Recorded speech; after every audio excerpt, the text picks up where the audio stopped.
Hi, this is Mass Rundown. If you enjoy movie reviews and trailer reactions, well, you're in the right place. You want to subscribe and hit the like button down below. On this Throwback Thursday, we're reviewing the first Halloween from 1978.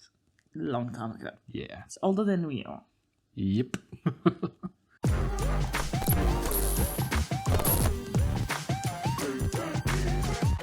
Halloween is a 1978 slasher film directed and scored by John Carpenter. It stars Donald Pleasence as Dr. Sam Loomis and Jamie Lee Curtis as Laurie Strode. 15 years after murdering his sister, Michael Myers returns home on Halloween and begins his night of murder. So let's start with the good. John Carpenter is a master at suspense and horror. The types of cuts he uses to build suspense throughout the movie is brilliant. It works so well. You get the feeling of, is he there, isn't he there? What's going to happen? Who's in trouble? Who's not in trouble? It's old school. It's one of the first, and it's done so well. We also get a lot of insight into how the killer's viewing the world, which is very weird as well, because you're not used to seeing the movie through the eyes of the killer. Yeah. So it's very interesting that they chose to do quite a bit of the movie like that. It was like first person. Yes. And I also like the set choice they made in the movie because they chose to make the movie play off in the small town. And this frames the scene quite nicely for the innocence that they portray throughout the movie, as well as the intimacy. Yes. Because it could happen to you. It's in the small town. It's at home. It's where you should be safe. And the fact that they play a lot of the movie off in the evening also adds to that creepiness because people have this inherent fear of the night. I also like that Jamie Lee Curtis, Laurie, she just isn't, she's the scream queen. She's running around. She's in danger and that, but she's also not completely helpless. Like, she stabs him with a knitting needle. She picks up the knife and stabs him a couple of times. Pokes him with a hanger. Pokes him with a hanger. She rarely goes for it as well. She doesn't just, oh, well, I'm the damsel in distress, I'm going to run around and die. Especially a female lead, because I don't think in that time there was that many female leads. So it was nice to see a strong female lead who, like you say, wasn't the damsel in distress. I also quite liked the psychiatrist because he was trying to keep Michael locked up because he knew that he was evil. Yes. But people didn't listen to him, and when he finally escaped, the psychiatrist was like, screw that, I'm going after him because I'm not going to have this on my conscience. And the movie does a good job of showing you that he's evil from a young age, because you don't expect a, 7, 8-year-old kid to murder his sister because she wouldn't take him out trick-or-treating. Like, it's jarring, it's a little upsetting, the kids doing that. And there's no emotion when he walks out, there's nothing, it's just evil.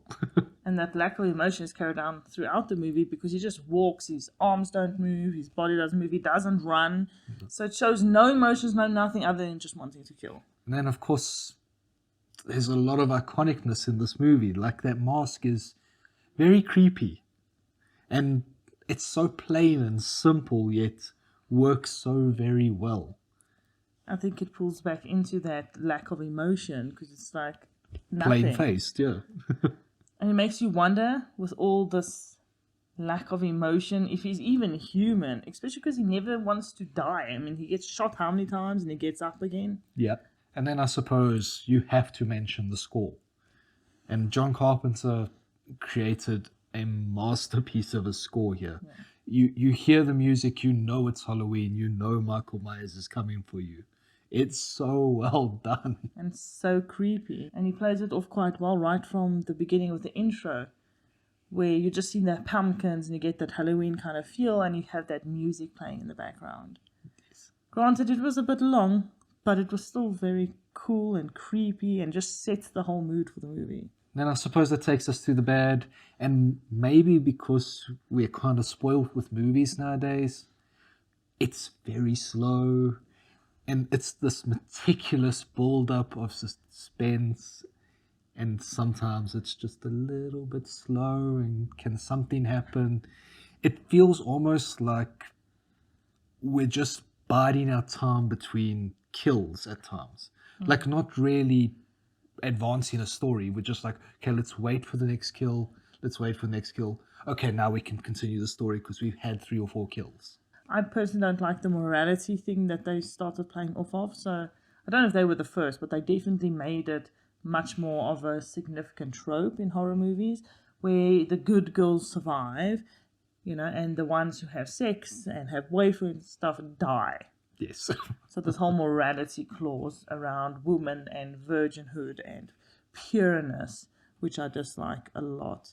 That whole discourse just needs to end.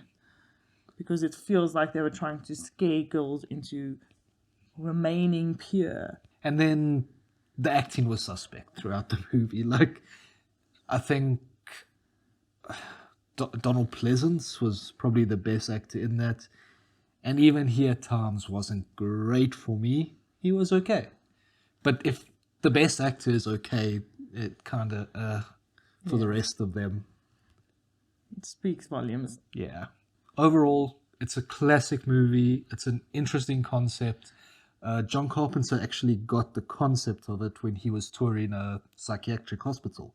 And he came across a kid that was looking at him, and like the kid had no emotion and dead eyes, and he thought, that's just this pure evil looking at me.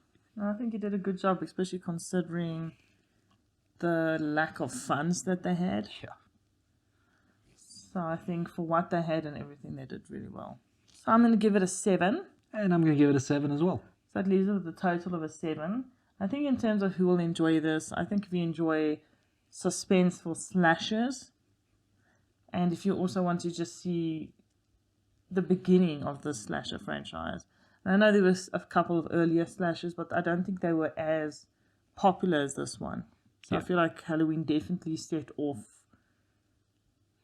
the popularity and I think at one stage overabundance of slasher movies. Yes.